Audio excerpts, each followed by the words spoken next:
সুপ্রিয় দর্শক শ্রোতা, উত্তর চওড়া বনাম কিসামত দলুয়ার মধ্যকার অনূর্ধ্ব 13 দলের প্রীতি ফুটবল ম্যাচ।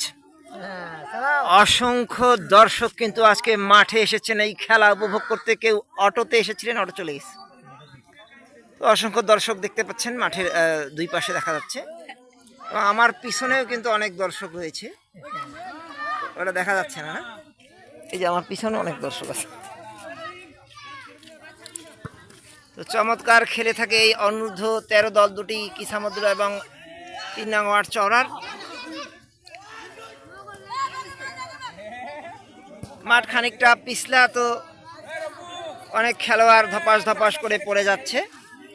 অসংখ্য দর্শক কিন্তু এই অনূর্ধ্ব 13 দলের খেলা দেখতে এসেছেন। গোলকিক, ইংল্যান্ড ডিফেন্ডার রিয়াত লম্বা করে মেরেছে।